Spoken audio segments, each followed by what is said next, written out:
what's everybody? How's it hanging? How's it happen? You guys know this is Kevin from the Chord Progression Podcast, sponsored by Dark Fusion Systems, the best in custom computing. Whether it's for gaming, creative, music, whatever it is, Dark Fusion Systems will build the computer for you. You get $100 off your entire build. Use code CPPOD at darkfusionsystems.com, link description of the podcast below. Thank you. Now in our feature presentation, our final episode for 2023, we're going back north across the border. We're going back to Canada with the band Built on Blood. They've been suggested to us during our Canadian hardcore scene spotlight, and we're going to end the year with them, and we're going to see how great this scene is once again from their perspective, and going forward, how much stronger it's going to be in 2024. You guys ready for this one? Let's go!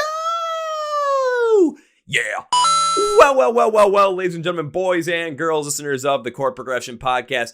Throughout the last quarter of 2023, you've seen us put a spotlight on some of the great bands in the Canadian hardcore scene. We first found out about it from a band called The Northern. We bought on bands like Rust, Fight On Sight, Rockpile, and even a couple more.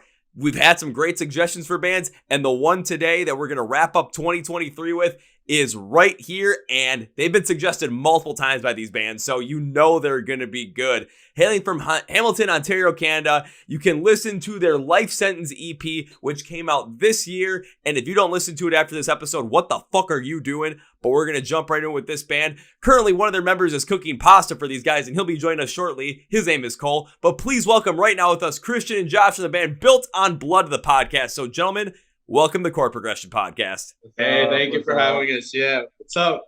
Thanks for being on, guys. I hope that intro was enough to your liking, especially I need to make sure that Kole was put in there with his pasta making skills.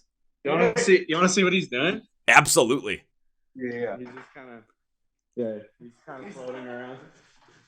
He's just having a good time. I mean, you guys need to get him one of those big giant chef's hats and make it potentially have where he's got a little rat inside of him, directing how he cooks. Yeah, we're all Italian, so we pick pasta. And it was just natural. Exactly. You have to take it very, very, very seriously. No, you can't going all American on it and breaking the pasta up before you put it in the pot. You got to let that thing just go full in there and just cook like normal. You got to have enough water in there too. Let it dance a little bit and not get, clumped up and, who wants to deal with that shit? Well, he's good at it. So every time he makes it, we just, we enjoy it a lot. So he's like a chef part-time pretty much for the band. Well, fucking A, guys, you're making me hungry already. Well, I know what I'm doing right after this episode. I'm making myself go to In-N-Out Burger, man, or whatever they have in the States. I don't know what you guys have in Wisconsin. In-N-Out is definitely more on the West Coast. Here, the fast food restaurant that's more regional to us, not going McDonald's, not going Burger King, got to go to Culver's if you're going to a fast food restaurant. However, there's one near me called Cops, just here in Milwaukee.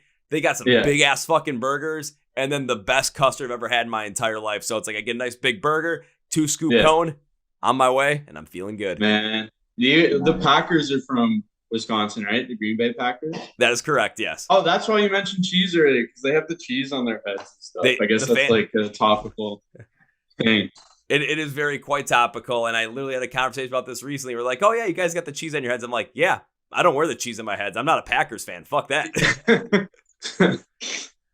We just have the Tiger Cats in Hamilton, so that's the only football we got. Yeah, but you guys got better things there, good hardcore music right now. So, yeah. Oh, sorry, shit. He's throwing bread at me. He's throwing bread at me. Okay, now I know you guys are definitely Italian. You're cooking pasta and you're having bread flying across the room. This is definitely one hell of a start.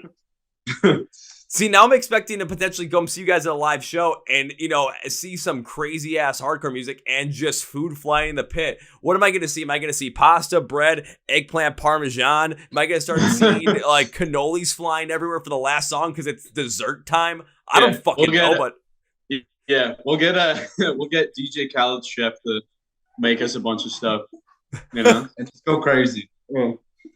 I'd say for one super duper big show, you guys could easily pull that off. Plus, who doesn't want to go to a show and be like, holy shit, there's Italian food here? God damn, I'm gonna kick some ass, and then I'm actually gonna have a great meal afterwards. This is fantastic. Yeah.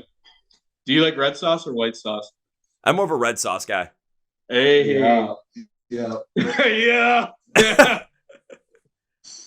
I don't know. Never got into the white sauce. When I was in college, my roommates loved eating like anything with Alfredo sauce, and I was just like, you know what, you got to put some actual, pasta sauce on it. Actually, get that red sauce on there. So much better. A lot more flavor in my mind, and not as like super duper weird and creamy. I still like chicken Alfredo, but I'd rather have red sauce over white sauce on most of the dishes. Yeah. We if you ever come up to Hamilton, we could just make you pasta. Yeah. We'll take care of you, man. Yeah. I do have to talk with Rob and Rust on that because we came up with an idea for me to come up to like the Hamilton area one weekend when they're doing like a big show or something. Literally just go to a couple shows, set up shop in a venue somewhere where they're having one, do a bunch of interviews with bands. Fuck it, I'll set up one with you guys. Just bring some pasta along and we'll literally have a full-on interview while having dinner. Yeah, that would be sick. If you actually come up, though, that would be sick, though. Like, there's a lot of good stuff happening here, and it would be sick if you just, like, saw it in person, So. That's from when I first heard about the Canadian hardcore scene, when I first started interviewing the bands from there, everyone's just talking about how insane it is, how close everybody is, how welcoming it is, and how no matter what style of show you like, whether you like to just sit in the crowd, watch things going on, be up front as close as possible, be in the pit and potentially just throw your shoulder to somebody, or go fists of fury, go crowd killing, hardcore dancing, whatever you want, it's gonna be there and people are gonna be open to it, accepting of you, who you are. So I heard that and I'm like, well, that's awesome, but how's the music? And then I listen to the music and it's getting me into hardcore music a lot more than I already was. So yeah, I want to do this. Yeah. Well, yeah, the community here is like, it's like you go to a show and you see everyone in the crowd is like everyone pretty much. It's just homies. Homies supporting homies pretty much. It's pretty cool, because like every show is like a big homie fest. And it's like, then you'll get new faces, which is obviously, it's like very encouraged. We want new people to show up. But it's we'll dap up like 50 people by the end of the night. Like it's actually crazy, So see, that's something that's really cool in the end. You're creating this whole entire community where, you're having a bunch of homies come out to shows. You're having everyone support everybody. But at the same time, it's not just sticking to these certain people at every single show. Are a lot of these people going to the same shows? Absolutely. That's how you build that scene up. But it's got to have a way to have a lot more people join in and become part of that. And if you're seeing new people show up every single night on a consistent basis, no matter what show you go to, that says a lot about how good this scene is and how fast it's growing, and how much good music is coming out of it, to where once more and more people, especially more and more people in the music industry and across all, rock, metal, and hardcore as well from across the world get to know about this, now more eyes are going to be put on there, more attention is going to be given to it, and more bands in there are going to grow to a certain point where, you're going off and you're touring the US, you're touring all throughout Canada, you're going over to Europe, and hell, then you go down to Australia and see what the fuck those guys are doing down there. Yeah. It's no, it's good. Like we haven't really traveled much like all out west. We went up to Montreal, and there's like a cool like almost like an affinity, like a good friendship between like Ontario hardcore and Montreal. Like we always like fuck with each other really hard. But we went down to Detroit recently, and like it was everyone's there. Everyone there is like the same, super friendly, and like they know like a lot of the bands from like Hamilton, like Toronto and stuff. Like, it's for us, it's like a little weird like reaching out, because like when it comes to Canadian bands that are trying to get into the States and stuff, like you need like a visa, and like you need like whatever, like B1 or whatever it is to actually play in the States. So when it comes to breaking that like glass ceiling, it takes a little bit of work and like a lot of money. So the thing is, like, it's like we have a good community here, but like kind of like outreaching, like, because there's bands here that do have good like streaming numbers and like have good like social media numbers, like all that kind of stuff. But it's just like actually getting to like, where you want to be. Like the States is like kind of like the silver beacon of hardcore. Like it's a little bit shitty. You need to pay a lot of money. So we're starting to have bands that are starting to do it, like Mile End's like kind of bearing the torch for that kind of stuff. Like they signed to NMZ earlier this year. Prowl too. Yeah, Prowl's a huge one. Like Max from Prowl, he's like all about hardcore. The rest of the guys are too. Like they've been touring the States like this whole year, and like they've been going to Europe and stuff. So yeah, like they're kind of setting the standards, and like we don't really know like the out west guys like too much. Like just like recently, like they came over for Hold Your Ground, and like we introduced ourselves and stuff. But like all those guys, like they got bands like World of Pleasure and like Serration, who are like they're signed to like A's, and like they're doing huge things. So yeah, there's a lot of good things happening in Canada. It's just like for a Canadian band, like you need to like really like kind of make sure you have like a local backing here, or else like you're gonna be playing to like no one, and like you can't really like break that glass ceiling too much. It's like unless you have like a lot of money and like a lot of local support. So yeah, yeah, that's pretty much my tangent there. I mean, it's a good tangent to go off on, and it's something that helps everyone else as fans and listeners, people that are fully ingrained in the Canadian hardcore scene, and us over in the U.S. as well, understand a little bit more of the struggles that it comes from getting bands from Canada over to the U.S. And it's similar to anywhere else around the world. Bands from Europe trying to get over the U.S., bands from Australia trying to get over the U.S. There's always going to be some sort of visa issue and some other red tape you have to cross because you are crossing international borders. And it's going to be more difficult to do that. Plus, when it comes to doing that, especially if you're on a record label or even if you're independent, I say actually, especially if you're independent, you have to make sure that either it's going to be worthwhile where you can make money on it, or because it's going to cost a lot, or are you going to be able to go out there and potentially eat a certain amount of that cost and potentially not get it back? But is it going to be worth the opportunity to do that? You always have to play that game. And unless you have a strong backing at home to help you get your music a lot larger, help you get yourself, the streaming numbers up so that those algorithms start picking up your music a little bit more, start sending it out to more people, that's where it starts. And then that backing can say, hey, especially from the Canadian hardcore scene, now that it's starting to get a lot more prominent, it's starting to get a lot more notice on it, it has this feeling of certain quality behind it, this embeddedness of quality, similar to what we see with Australian metal, where bands are coming out of there and you're already having this assumption that they're going to be good because you know what's coming out of there. You've heard what's coming out of there. With the Canadian hardcore scene, what I'm hearing is like, this is some really fucking good stuff. And I want to highlight it because the more we highlight it here, the better chance we have people to get into it, people to notice it, and to have that embedded knowledge that bands that are coming out of Canada from the hardcore scene are going to have good music behind them, so that the rest of the scene should be getting behind them, that people can get behind them over here in the US. And then coming over here not only is much more, easier because you have a market here, but also more fruitful at the same time. Yeah. Yeah.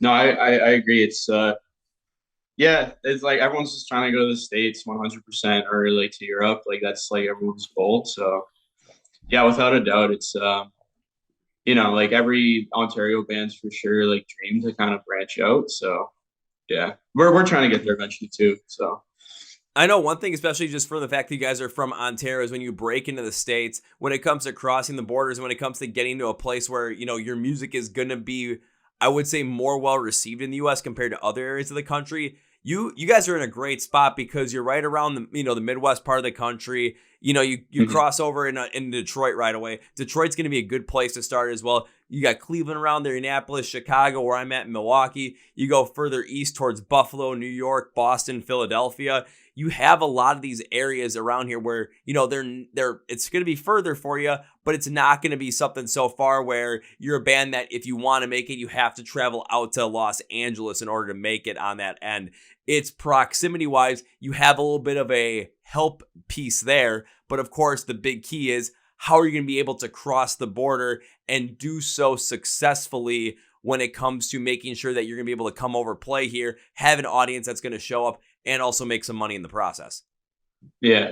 I don't know. Do you have anything to say? No, no, not really. I'm just chilling. Yeah, he's just chilling. But I mean, Buffalo's like an hour away to us, and they got like bands like Space and stuff, and like it's cool. Like you'll see Donnie and like Lexi from Space just come up to like a random like Steel City Hardcore bill like on a Monday. They actually did that recently for Broken Bow, and it's just like, dang, you need to come up here, but there's like, no, we just love hardcore, like we just wanted to like come up and like mosh and shit. So yeah, like it's I especially within the last year, I feel with what Steel City Hardcore has been doing, like they kind of like um not bridge, but kind of like weaved like the connections between like Buffalo and like somewhat Detroit. They got like Enemy of God up here earlier this year. Big deal too. Big deal, yeah. D Block. Yeah, D Block came up here a couple times.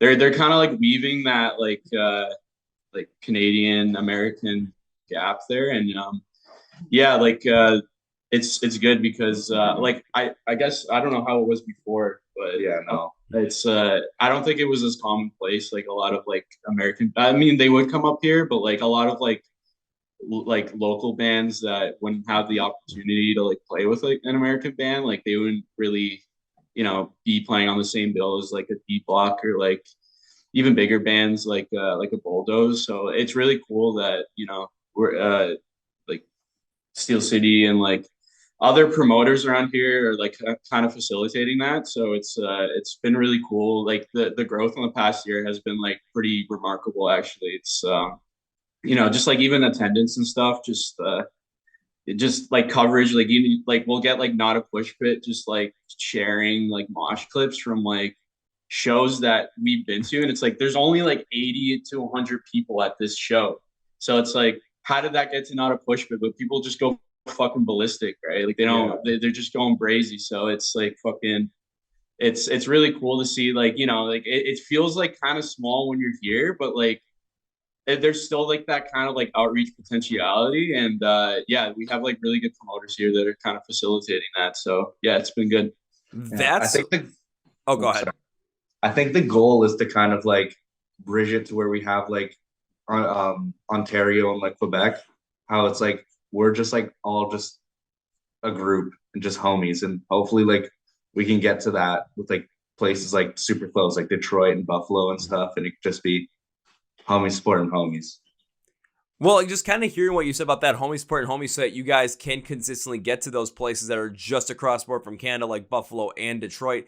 It makes a lot of sense. And from other conversation I've had with other bands, along with Rob from Rust as well, because I do have to shout him out with Steel City Hardcore.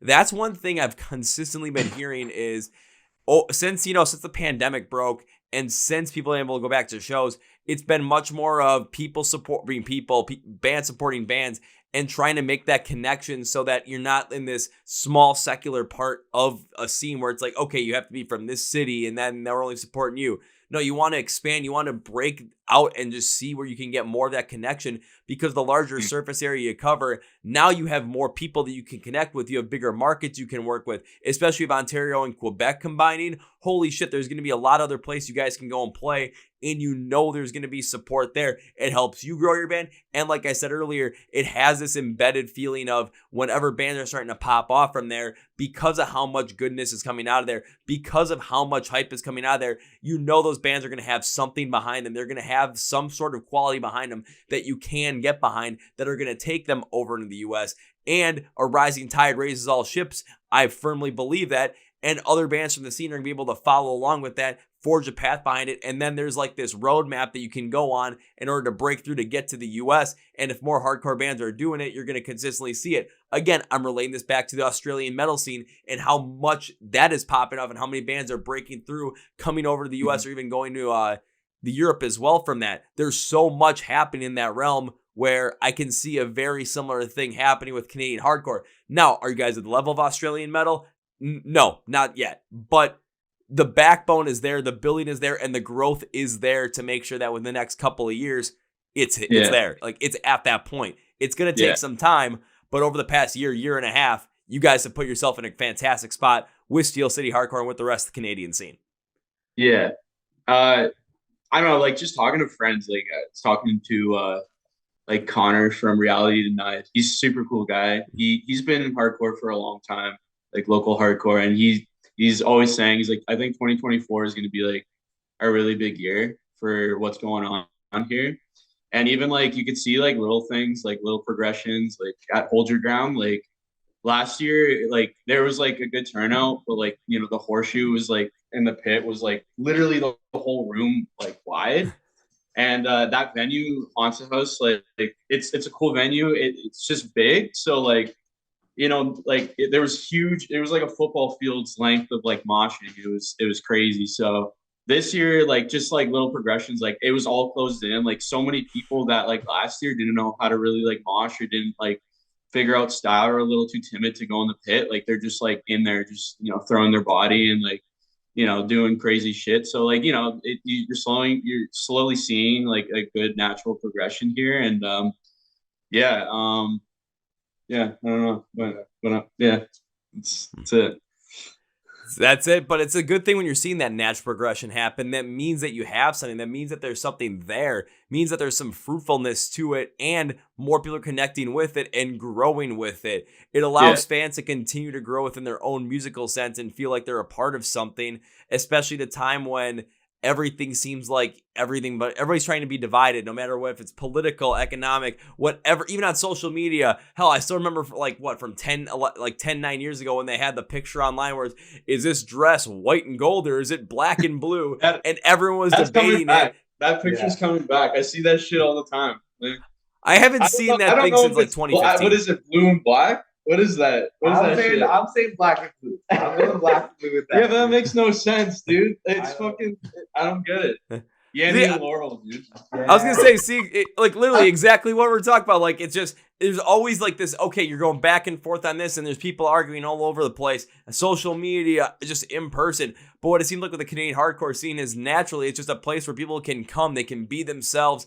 And there's not going to be like this pettiness around there. Of course, is there going to be some sprinkled in there in certain pockets? Of course, in a large group, there's going to be. Always is. You're not going to get away from it. There's always some assholes in a very large group. However, for the majority of it, for the major majority of it, the fact that people are feeling confident enough and free enough to go to these places, be a part of the scene, and if they're not very, particular going into the mosh pit, throwing their bodies around, yeah, they don't have to. But if they feel confident enough to go and do it and they want to give it a shot and they're seeing what other people are doing, figuring out what their style is going to be, go for it. We want to see that shit. We want to see that happen, and you're going to get so much more connected with it. Then people are going to pick up on that vibe from you. They're going to want to know, why the hell are you so positive? And you're going to say, because I beat the shit out of someone in a mosh pit and it was fun. And they're like, why the hell did you like to do that? Well, come with me to a show and you'll see what it's like. And then everyone that comes to those shows is like, yeah, now I understand. I'm into this. Yeah. I always think it's like a baptism by fire going to a show, like if you're new. Yeah. It's like because like it's you either kind of like I don't know. You either approach like a new person to a show like, oh, okay, don't hit them or like be gentle or like don't be like too scary violent or else they'll be turned off. But like I'm kind of under the belief where it's like, no, just like if you're gonna go to a hardcore show and you see like the shit that happens, just like, and it's crazy, then like you either like it or you don't. And if you like it, then you'll love it, right? So like just go ballistic, like just go 100%. So even for me, it's like when I go to some of those shows, and it's, of course, I'm always going to the pit, I'm always having a blast. But if I go to some more of those hardcore shows, it's, at times I'm like, what, do I really want to get hit in the face today? Not sure about that. But I always know that if I jump in there and that first hit that I take, it's like, okay, this wasn't so bad. And then mentally I'm already into it. It's just like getting that first little bugaboo out of the way. And I think for a lot of people too, it's especially like, okay, you see what's going on there and you have this embedded fear because you don't want to get hit. You know it's going to hurt. But when you take that first hit and you feel like, hey, I'm okay.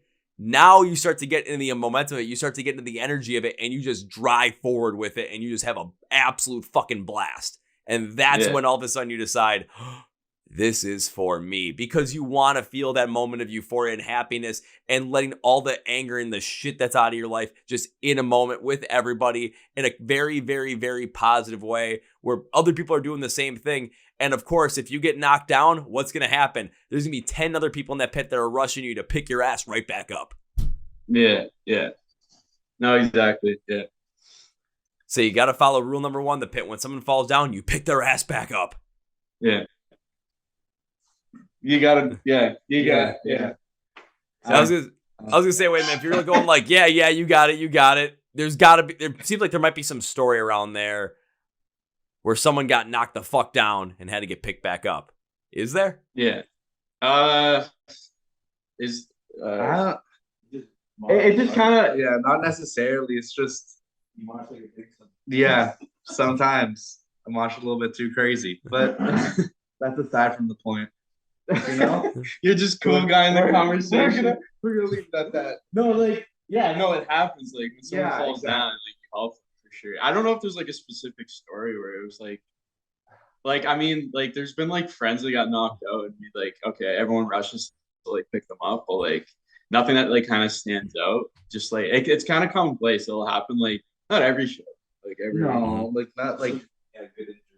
yeah, like I don't know. Recently, the last few shows, there's been like an injury almost every show, like since to some degree. Like like at Holter Ground, there was like 4 people that we know that like every day there was at least like 2 injuries. Like there was like a couple broken noses.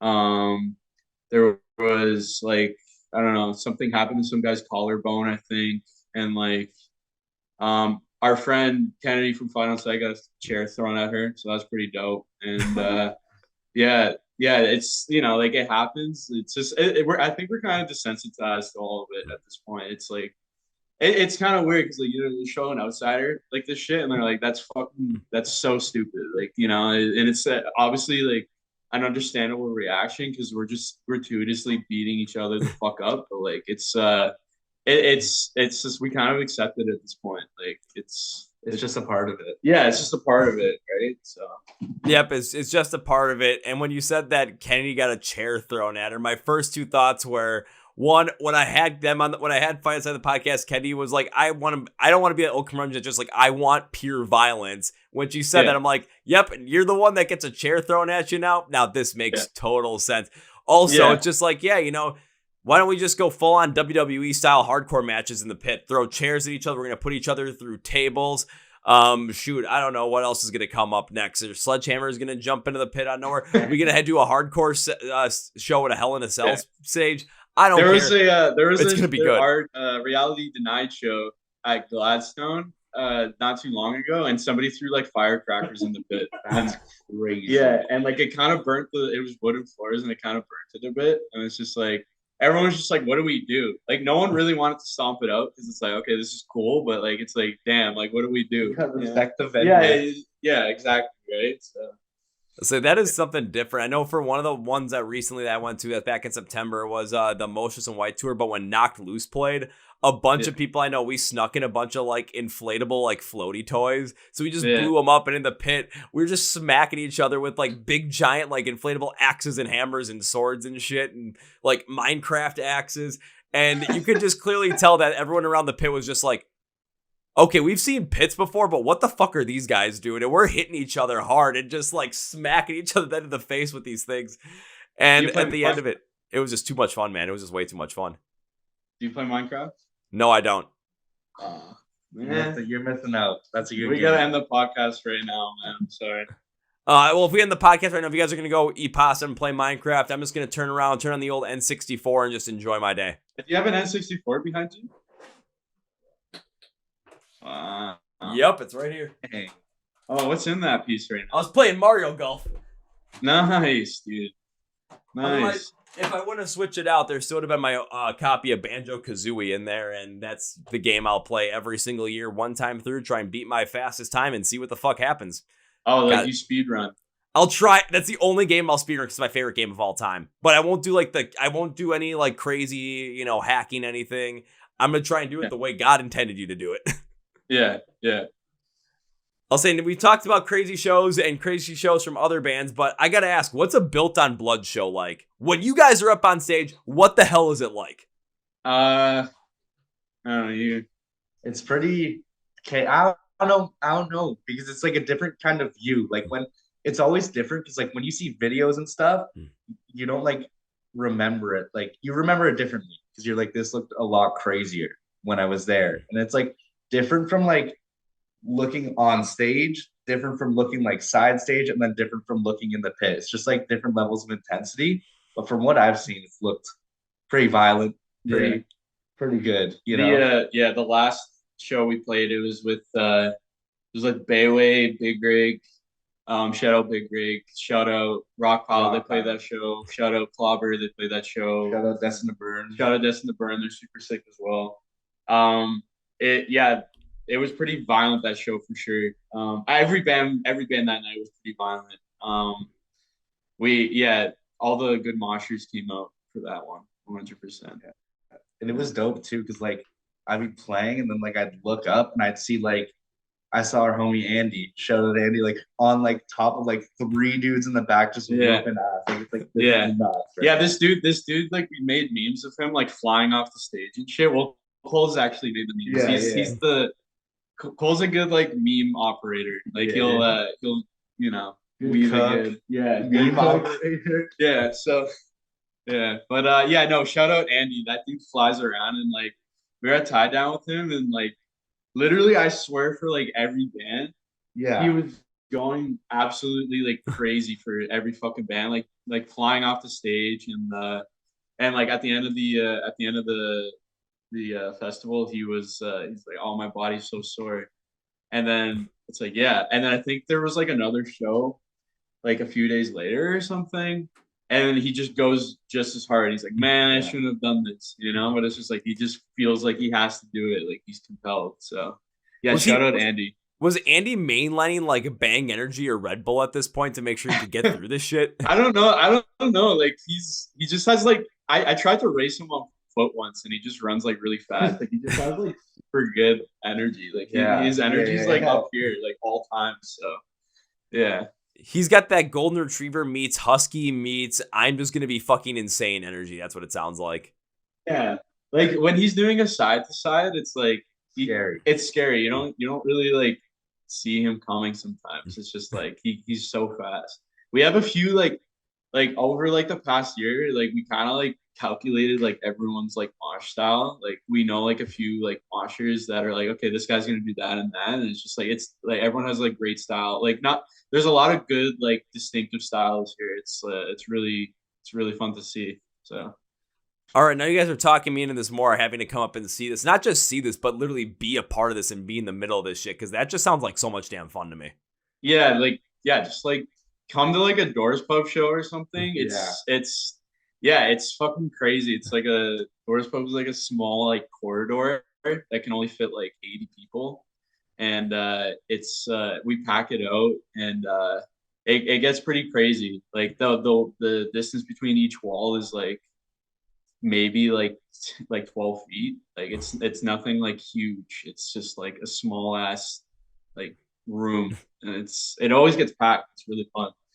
Well, I mean, after listening to the Life Sentence EP, just really diving deep into it and just seeing kind of, okay, what is there? How is this going to translate to a live show? I can see where some shit can get real violent and where people can just absolutely enjoy themselves and get down to it just based on the fact that this was something I found interesting listening through this EP. It was, I kind of picked up on like this little bit of like a signature in every single song you guys had on there based on how your style of hardcore comes into play. Where every time I'm listening through it, the guitar tone had this like sludgy feeling to it, no matter where it was consistently. And whenever I think of like, sludge metal, doom metal, that kind of mix, I'm always thinking of it slower, much more melodic. So it's going to be hard hitting, but it's going to be like,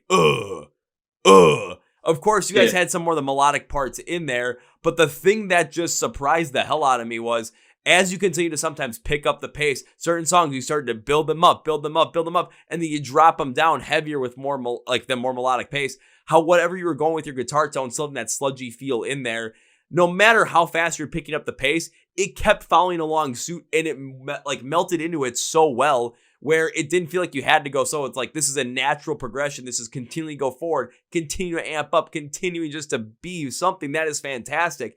On top of that, even a sloppier snare to kind of keep more of this rugged, rough feeling to it, really aligned really well with that style of riff and style of tone of the guitar, along with the vocal style, because it kind of felt like there's a little bit of like hip-hop infusion there with the way the patterns work, but it adds so much to bring a little bit more of this aggressiveness to it and a fresher take, while allowing that faster pace to continue to build up and sound so natural as you guys are building up, and then hitting a breakdown that's going to be heavier, more melodic, but also very smash and grab kind of style. Where, I mean, I'm listening through this stuff, I'm like, you guys are doing this mixture somehow really fucking good. Thank you. Yeah. Thank you. We I don't know, we have a lot of different influences for sure when it comes to how we approach writing. I mean, all different styles of hardcore we kind of come into play. Like we're big, like Pain of Truth fans for sure. Just like modern kind of beatdowny styles and like a lot of older beatdown like we're into as well. For the guitar tone, yeah, like I was going for like a death metal kind of like HM2 kind of sound, like a fucking like Entombed meets like Bloodbath kind of thing, and it's just like I think it's Bloodbath or Skinless. I don't know. There's like a death metal band, but yeah, like I don't know. We just wanted to be like pretty ignorant with it when it came to like how we approach sonics and stuff, and yeah, yeah. But there's like a ton of different influences that come into play when it comes to like how we approach writing and stuff. It's yeah, like every song we write, it's always a little different. So.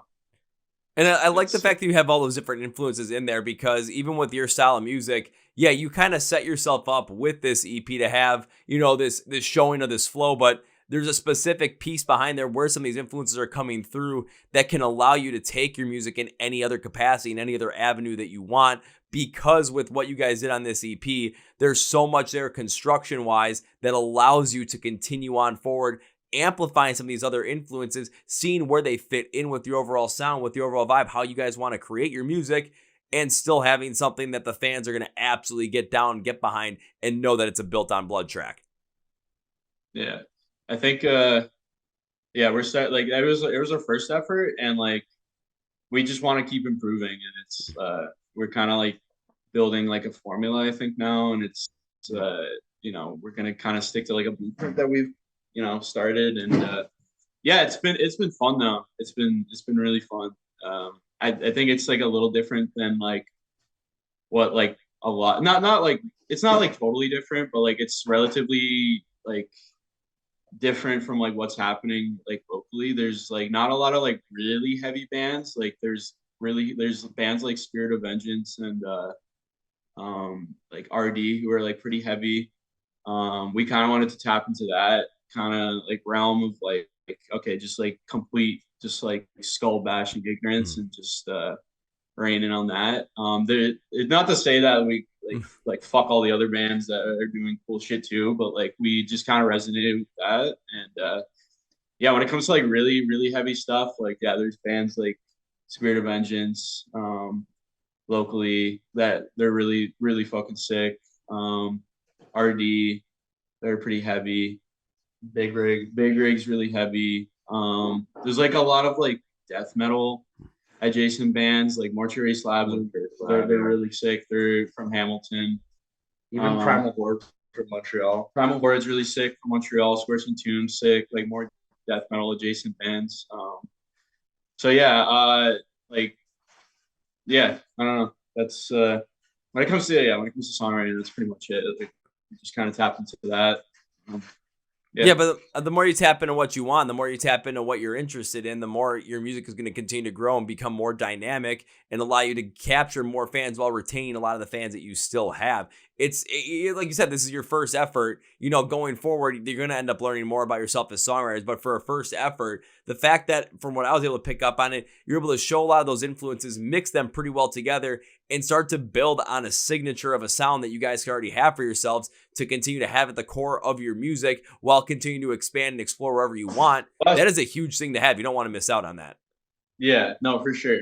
Sorry, he just sneezed and it kind of threw me off. But look at this creature. Oh. It is a very majestic creature. I thought you were going to show me some pasta right then. They're like, look at this pasta. I don't know if it's ready yet. No, he's been cooking. He's been just doing his thing. Yeah. He's been very concentrated into it. Well, as we get into 2024, what is next for Built on Blood? What's next for you guys coming up in 2024? I mean, if we were hearing, this might be the biggest year for Canadian hardcore going into 2024, how are you guys going to make sure that you absolutely hit on that and that you get yours at the same time? Dang. Obviously writing new music for sure. Yeah. We're going to be definitely pushing to go like throughout all of Ontario. for shows. Definitely hit up Montreal, like Quebec and stuff, and just push out as much as we can.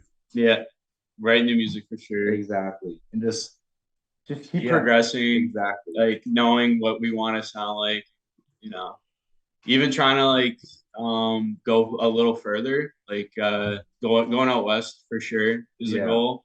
There's like a very good scene in Calgary. They have great, like probably some of the best Canadian hardcore bands out there and super dope dudes. And yeah, going out there would be sick. So it's just like, you know, we're still growing. We just released like our EP in September. So, you know, still a lot of room to grow, still a lot of room to like improve on like what we released so far. So yeah, 2024. Yeah, I think it's gonna be great. I think it's gonna be crazy. I think a lot more people are gonna show out, and it's gonna just, you know, I think the States connections are gonna start to come in a lot more, and I think that's like the main goal. We kind of want to just like break that glass ceiling a lot, and just, you know, it kind of sounds like weird, but like in a way like prove ourselves, which like we already know we were capable of, like, you know, like playing with like States bands, but like we want to like prove that like we're actually capable, but like, you know, we got to take those like big financial steps. Mm-hmm. So yeah, for us, like just playing a lot more and making more like good connections and stuff. Yeah, I don't know, we'll probably drop something. Yeah, there. definitely. We're just writing right now, like it's winter hibernation. Like when it comes, like we have like what, not a lot more songs. Just We got like, I'm saying 2. Yeah, no, 3. Yeah, like three more songs than what's on the EP. So like we're kind of in like a raw, like primal state of like, hey, we're just on ground zero, so to speak. So yeah, that's our ambitions next year for sure. Yeah, I mean, those are some good ambitions, I would say, especially with just how the Canadian hardcore scene is growing, with the fact that there might be some bands that start to really break through and get into the US. For whatever's financially viable for you guys, I would absolutely suggest just going all gas, no brakes. Thank you. Yeah, it's definitely one of our goals to just like, you know, play these like shows where it's like, okay, like go to Montreal or like go to like Alberta or something. So yeah, that's definitely a goal of ours. Hey, turn that goal into a freaking reality. You guys can do it. And yes, with the harmonica. I'm gonna hit the harmonica for that. Ooh,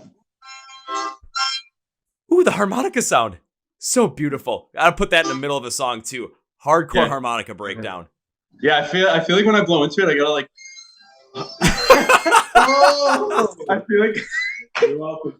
That was crazy. I feel like I gotta hop on a boxcar to like somewhere down south. Hop on a boxcar, go traveling through with that harmonica, but whatever the fuck Kole just did, that was fucking hysterical. Yeah, you hit like the C major scale or some shit.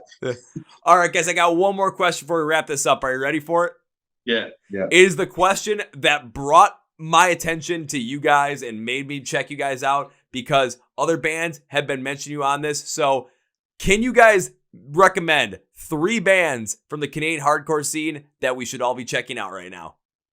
Do you want like 3 bands from each of us, or like 3 bands in total? 3 bands so, in like, total. 9 bands. 3 bands in total. So a total 1 band overall. for each of us. One band? Yeah. Okay, I'm going with Spirit of Vengeance. Okay. What are you going with? I'm going Friction from Toronto. Man, this is so like. And also shout out to Fight On Sight, and I think Russ for shouting out Us and Rockpile. And Rockpile. Yeah. Those are 3 bands we would have said. Josh was in Fight On Sight, so. So a band. Can it be from all of Canada or? Yeah, it could be from all Canada. I don't really care. Yeah, I honestly shout out Just Right. They're really sick as well. They're from I guess Chatham, where it's like Windsor-ish area, Kent County. Yeah, they're super sick. Super sick guys. So. Well, perfect. We got a couple of great suggestions in there, and more Canadian hardcore for not only other people to check out, but for me to check out as well.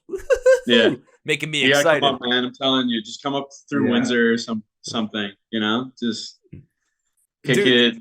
That was actually my plan. I was just going to drive through. I was just going to drive to Detroit, just hop on the bridge between Detroit and Windsor, and then just go to Hamilton and just see what the heck you guys were going on and having going on up there, because it seems wild. I want to be a part of it. And I'll talk to Rob and see when like the best time to make this happen is, because I'm interested. I'm in.